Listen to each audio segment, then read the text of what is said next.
The research station floated in the cold emptiness of space.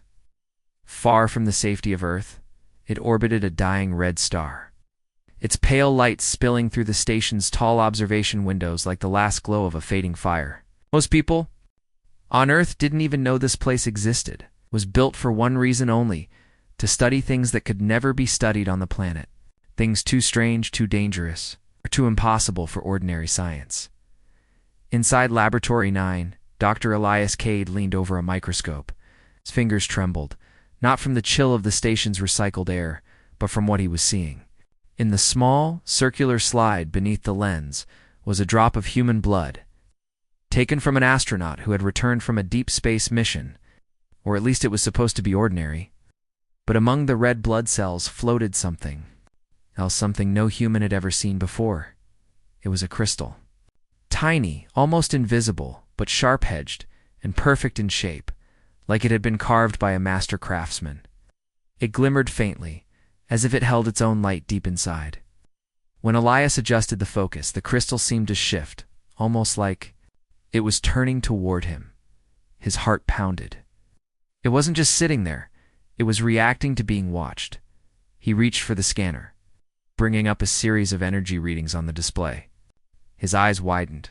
The energy coming from the crystal was beyond anything he had ever measured. It wasn't nuclear. It wasn't chemical. It was something entirely alien. And it was strong, too strong for its size. A substance this powerful, even in microscopic form, could power a city for years, or destroy it in seconds. He hit the station's come button. "Vega, you need to see this," he said, his voice unsteady. Dr. Rachel Vega arrived moments later, her dark hair tied back, her eyes sharp with curiosity. She had been a lead xenobiologist for over a decade, but even she froze when she looked through the microscope. "That's not a cell," she whispered. "No," Elias said quietly. "It's not alive, at least not in any way we understand, but it's reacting. Watch."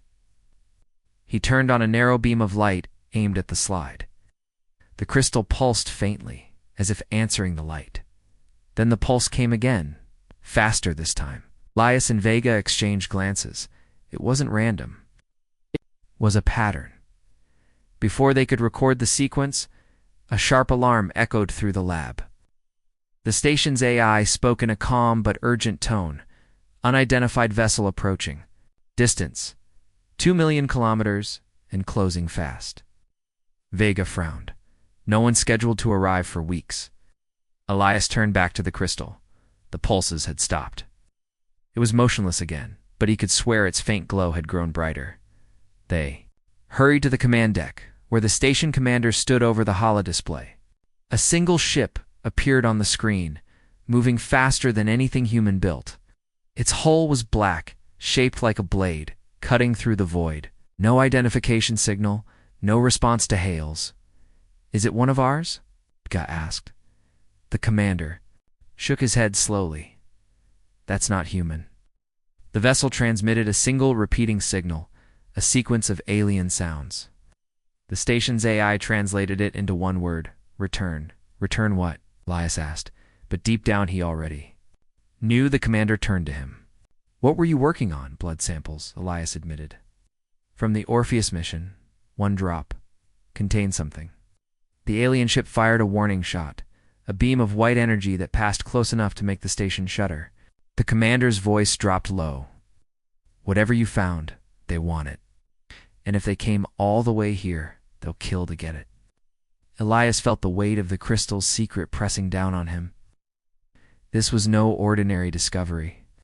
If the energy inside it could be harnessed, it would change everything. But in the wrong hands, it could end worlds.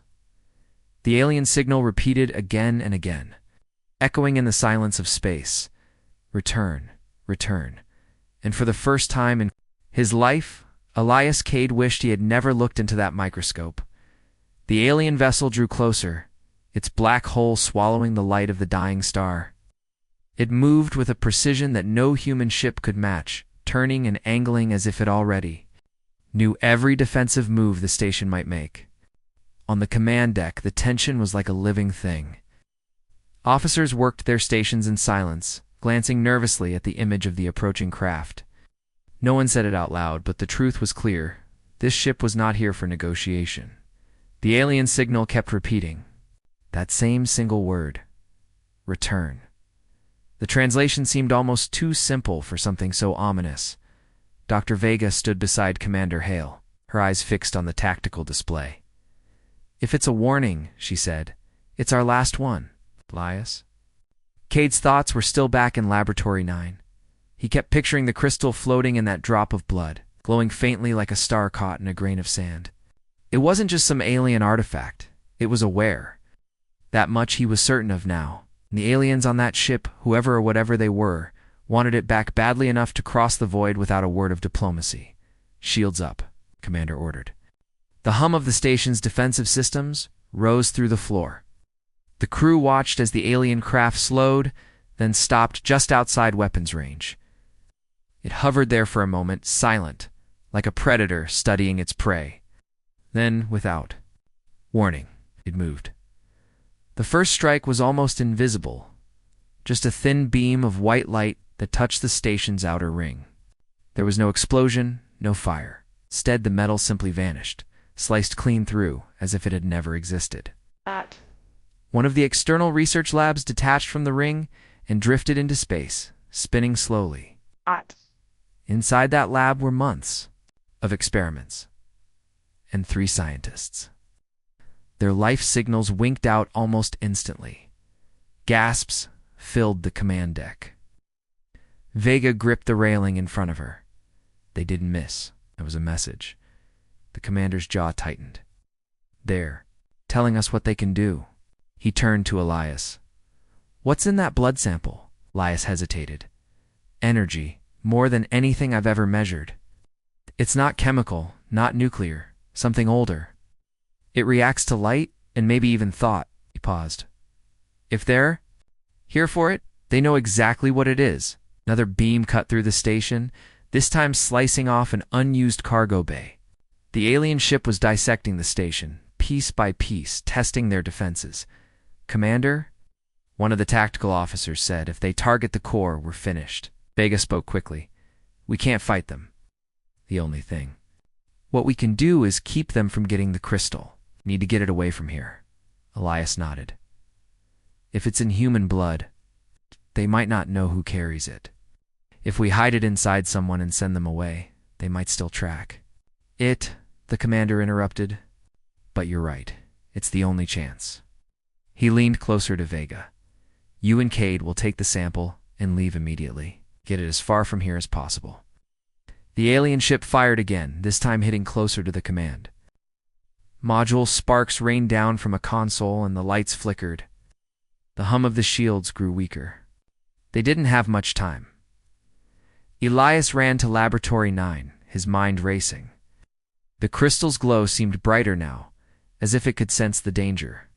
For a moment he thought he heard something not through his ears, but deep inside his mind. A voice, faint but clear, "Do not let them take me." His hands shook as he sealed the container. Vega met him at the airlock, already wearing a flight suit. Outside the viewport, the alien ship turned toward them, was no longer cutting the station apart, was aiming directly at them. "Go." The commander's voice shouted over the "Comes launch now."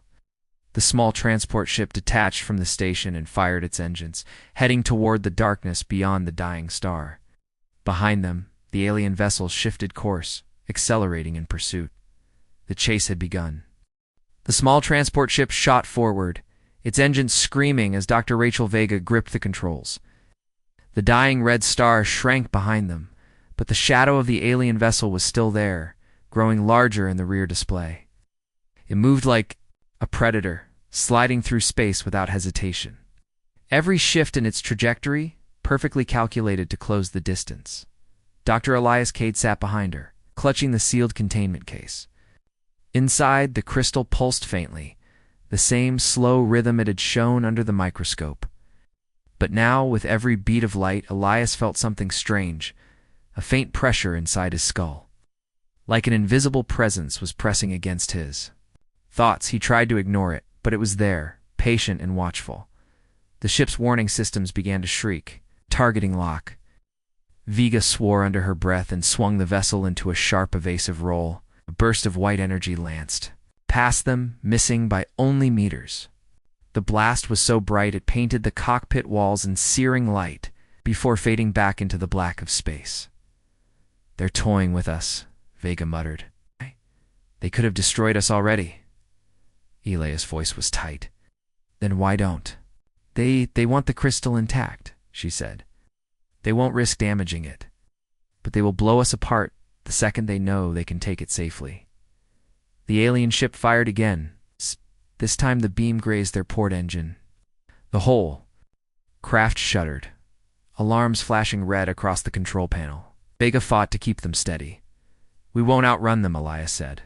His eyes darted to the containment case. What if we let it help us?" Vega glanced at him sharply.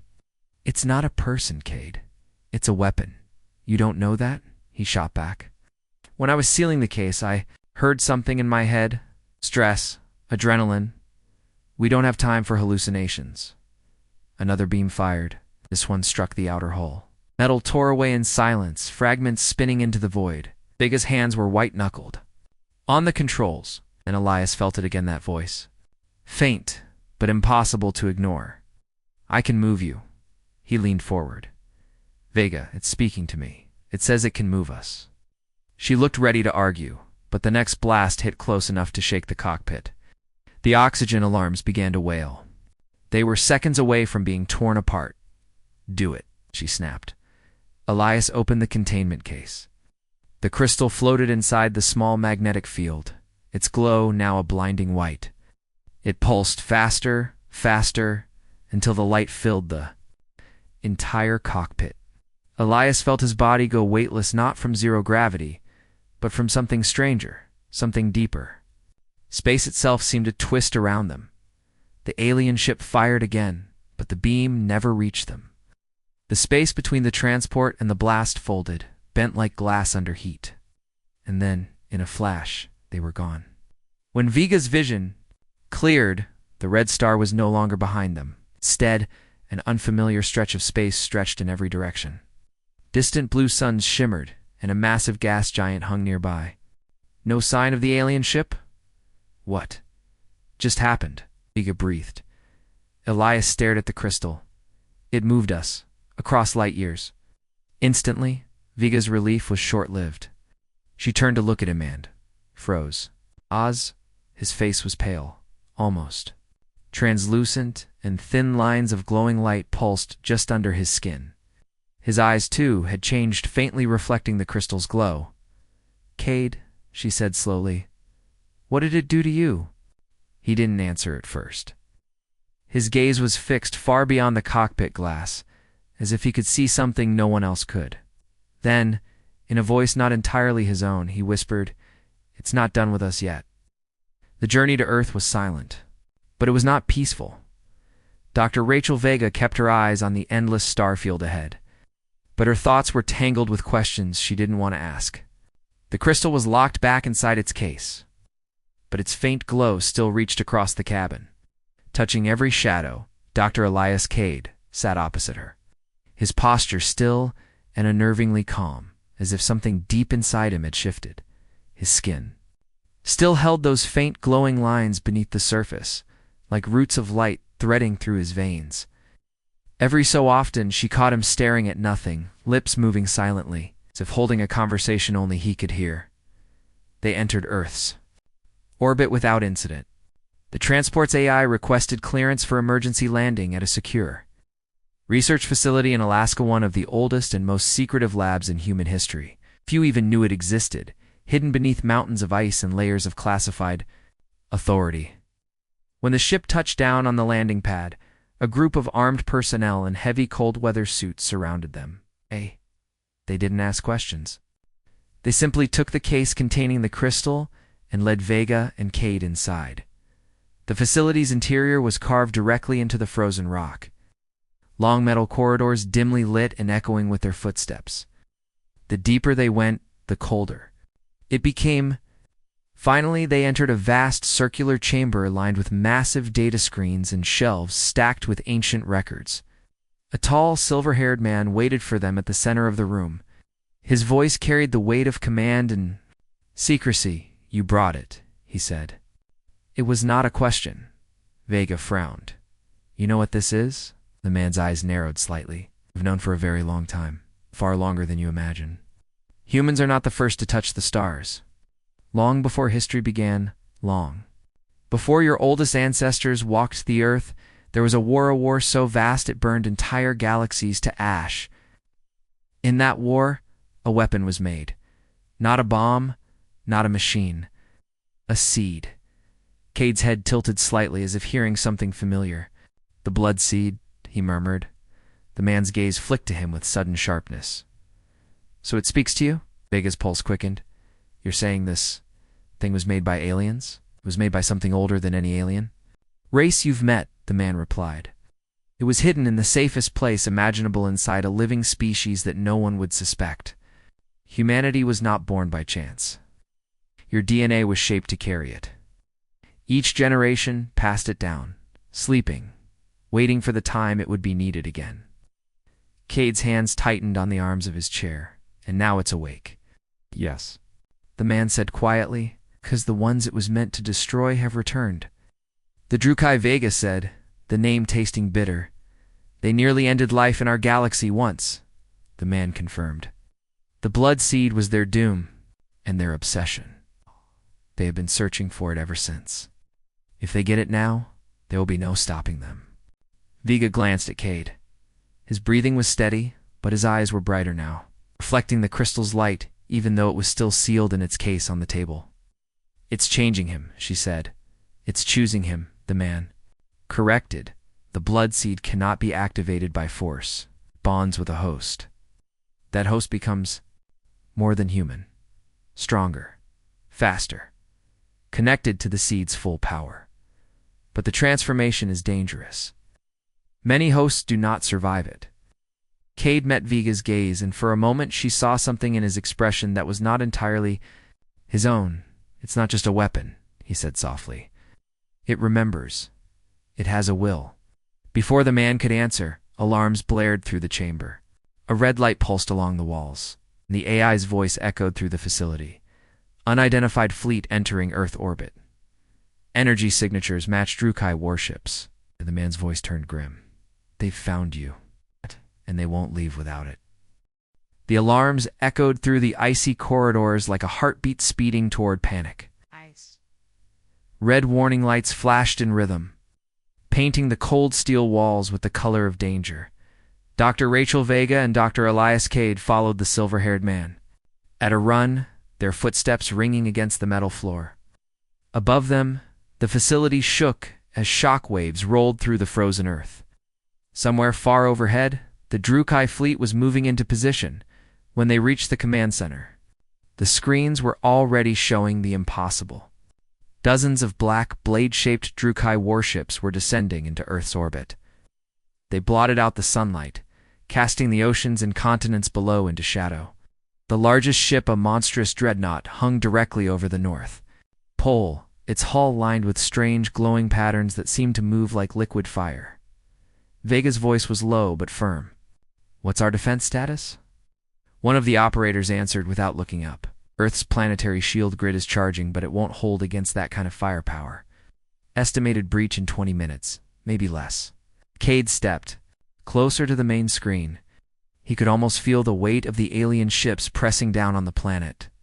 The blood seed inside its containment case pulsed faintly, like a heartbeat in perfect sync with his own.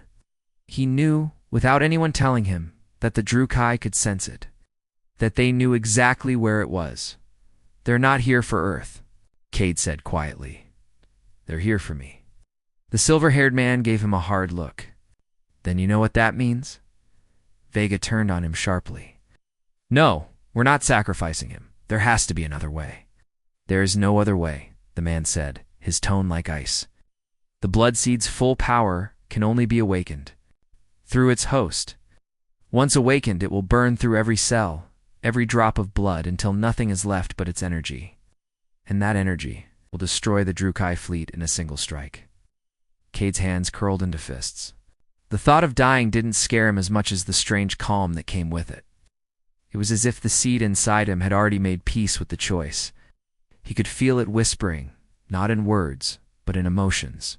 Resolve, duty, finality, outside. The first wave of Drukai fire hit Earth's shield grid. The impact was a blinding white flare that stretched across the sky. The shield shimmered, held for a moment, then fractured in places. The sound of distant thunder rolled through. The air even here, deep underground, they'll be through in minutes, the operator said. Once the shield falls, their ground forces will land directly on top of us. The silver-haired man turned to Cade. The choice is yours. But if you wait too long, no one will be left to save. Vega stepped in front of him, her voice fierce. Elias, don't let them push you into this, if we can find a way to. But she stopped. His eyes had changed again. The glow beneath his skin was stronger now, pulsing in waves that seemed to carry heat into the room. When he spoke, his voice carried an echo, mechanical but ancient. They're already here. An explosion rocked the facility. Lights flickered. Dust fell from the ceiling. Through the monitors, they saw its sleek black Drukai dropships. Cutting through the sky like knives, their engines leaving trails of dark fire, Cade reached for the containment case and opened it. The crystal rose from its cradle without touching his hands, floating in the air between them. Its light spilled across the room, brighter and brighter, until it hurt to look at. Vega's breath caught. What are you doing? Ending this, Cade said. The crystal sank into his chest without resistance, passing through skin and bone like they were nothing. For a heartbeat, his body arched in pain. Then the glow exploded outward, wrapping him in a shifting shell of light. His voice came again, deep and resonant, speaking words in a language Vega didn't understand, but she could feel their meaning. The seed was awake, the chamber filled with light. So intense it seemed to burn away the shadows themselves. The walls, the ceiling, the people all became outlines against the brilliance pouring from Elias Cade's body. His breathing slowed, his eyes no longer entirely human, their glow like twin fragments of a newborn star. The blood seed was no longer a crystal, it was alive within him, its energy flowing through every nerve, every heartbeat. Until there was no dividing line between man and weapon. Above, the Drukai dreadnought hung over the planet like a black crown. Its weapons charged again, aiming at the largest cities. Dozens of smaller warships flanked it, each bristling with the power to burn continents to ash. On the ground, people looked up into the darkened sky, some in fear, others in awe, as streaks of enemy fire tore through what was left of Earth's shields. The planet's defense grid had seconds left before collapse. Cade moved. He did not run. He did not even appear to walk. One moment he was in the chamber, the next he stood outside in the frozen air, snow swirling around him. The storm bent away from him, as if the wind itself feared to touch him. Above, the Drukai ships shifted formation. They had felt him. The seed's power was no longer hidden, it was a beacon blazing across the void. He lifted his hands toward the sky. The light around him deepened into something more than brightness, a living force that vibrated in the air, humming like the edge of a blade. For a brief instant, the world seemed to hold its breath, and then with a sound like the tearing of the heavens, the light shot upward. It struck the dreadnought first. The alien vessel's black armor cracked and peeled away as if it were made of paper, exposing a blinding white core before it exploded into dust. The light split into dozens of streams, each one finding a different Drukai ship, each one erasing it from existence. There was no fire, no wreckage, no drifting debris, only silence and the fading shimmer of ships that had once been there. The entire fleet vanished in seconds. Cade stood in the snow, the glow around him flickering. The power was burning through him faster now, devouring his strength. He felt no fear, only the strange calm the seed had given him from the start. Vega's voice called from somewhere far away, but the sound seemed distant, as if coming from another life. He looked up at the empty sky one last time. Oh. The light inside him surged, and then, with a final flash that outshone the sun, he was gone. The snow fell again, untouched. As if nothing had happened, in the silent chamber deep underground, Vega stood frozen, staring at the spot where he had been. The containment case lay open and empty. No crystal. No trace of Elias Cade, the silver-haired man beside her exhaled slowly, his eyes unreadable. "It's done," he said. "The seed has fulfilled its purpose." Vega shook her head. "No, it's not gone. I know it's not." Her gaze fell to the floor. There, near her boot, lay a single drop of blood. It pulsed faintly with the same impossible light as the crystal once had. She bent to pick it up, but the glow faded instantly, as if hiding itself. She could feel the warmth of it against her skin, hear the faintest whisper in her mind. "I am patient." Vega closed her fingers. Around it, her heart pounding. Somewhere out there in the vast dark between stars, the Drew-Kai were not the only threat.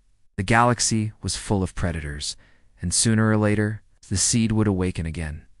And next time, it might not choose to save humanity.